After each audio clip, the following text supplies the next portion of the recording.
call this freeing the legs. In 30 years, when I have to go to a chiropractor every other week, look out, PBS. Bill's headed your way.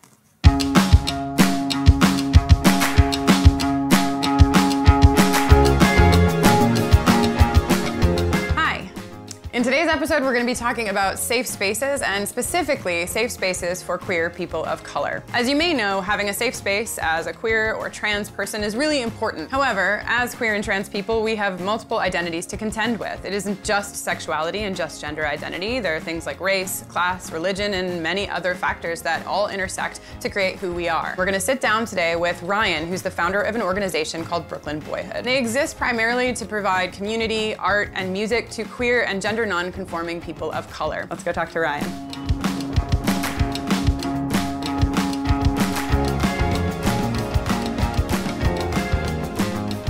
I would like to start by talking about Brooklyn Boyhood. We're a collective of 5 core members right now that works to empower and make visible queer and trans people of color. We started originally with the Brooklyn Boyhood calendar, something that folks could have on their wall and look at every day and feel affirmed. It reached all over the world. Like the first year that we did it, we were shipping it to countries that none of us had ever been to. So. Okay, I want to look at this calendar. Cool. Yeah. Do all of them have writing on them? I think we just asked them, like, what do you want to say to the world? We always have, like, you know, holidays that mean something to us. Mm-hmm. Stonewall and Sylvia Rivera's birthday, James Baldwin's birthday, like stuff like that. We wrapped the whole project in like a day or 2. And it's cool because we get to create like this really dope atmosphere, like having food and music and like, because it's hard to be in front of a camera, you're not used to it. I mean, honestly, like the parties were the first thing we did because that was what we did to sort of fund the project. We brought together like people from all over the borough to like be with each other, be in a safe space. So that became a lot like rooted in our identity as well.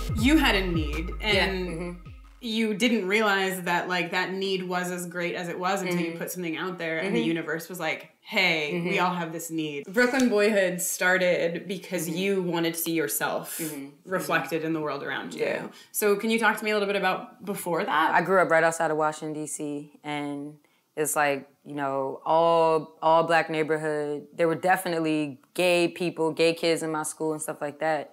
But there just wasn't a lot of room for like fluidity, whether it be like the way I dress around my homeboys. Like if I want to paint my nails all black that week, it's not something that's cool. It's like, whoa, what are you doing? I thought you subscribed to this. Now you're doing this. It wasn't really until I like made my great escape to New York that I was able to feel at home without like having these rigid standards of like, you're a dom, you're a stud, this is how you act. At the same time, I love my masculinity. Like, my birth name is Ryan because I feel like my mother just knew. You know, like before I was born, they're like, oh yeah, you're having a boy for sure. And so like when I was born, she was like, I don't know, we'll just keep that name. So I've always just felt like that two-spirit. So we've talked a little bit about masculinity, and I would love to hear from you how you've navigated with intersections of race and masculinity. I'll tell you what's on my mind right now.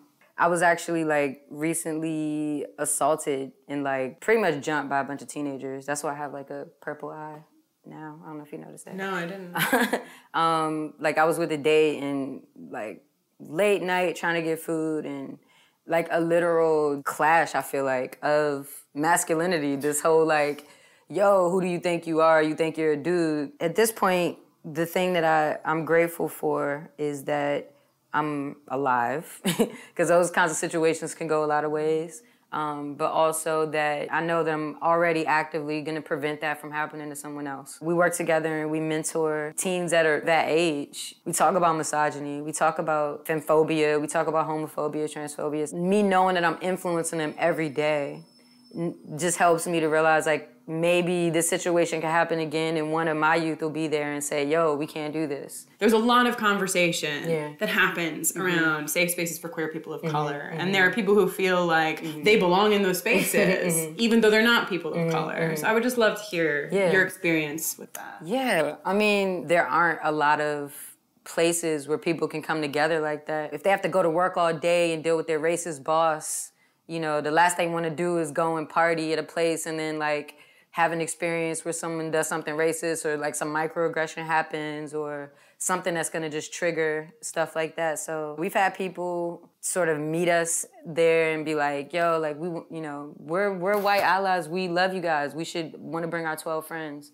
And it's like, word, like, but this, this might not be the place to love us.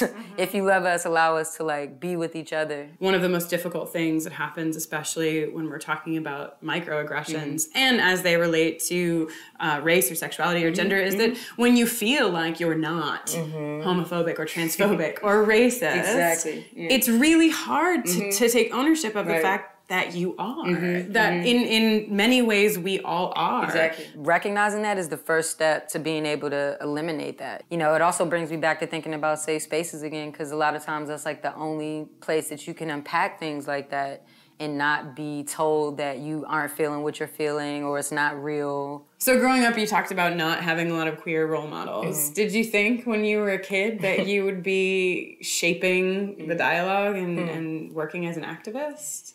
I don't think I knew that was like something you could be. It's just like, oh yeah, Malcolm X was an activist.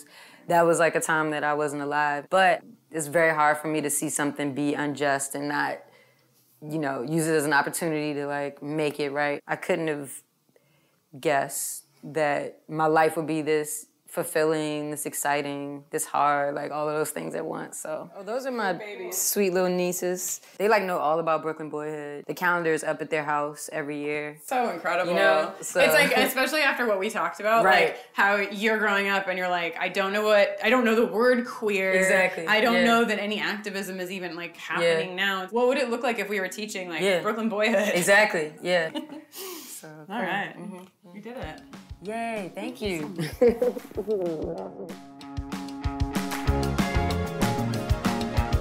Huge thanks to Ryan for talking with us, but also for starting Brooklyn Boyhood. This is an incredible organization. You should really check them out. This is the calendar. You saw it in the interview. You're seeing it now. It's beautifully made, and it is a wonderful and powerful thing. Please keep talking to us. We love hearing from you in the comments. We love hearing about new topic ideas. We love hearing what you think about current issues, and we just like hearing from you in general. Look at all of this. Look at all of your... That's all of you. You're just talking and talk. Oh, you have lovely eyes too. Thank you so much. You can compliment me all you want and look at, no, don't, sorry. Today we talked about activism. We know a lot of you are doing work in the community, so how about you let us know below in the comments today what you're doing to create awareness and bring conversation around these really important issues. We love talking to you and we hope that you have the best day ever. Look at this. It's the most beautiful thing I've ever seen. This is Father's Day. This is the first day of summer, and this is the 45th anniversary of the Stonewall Rebellion. Do you find that on your calendar? Didn't think so.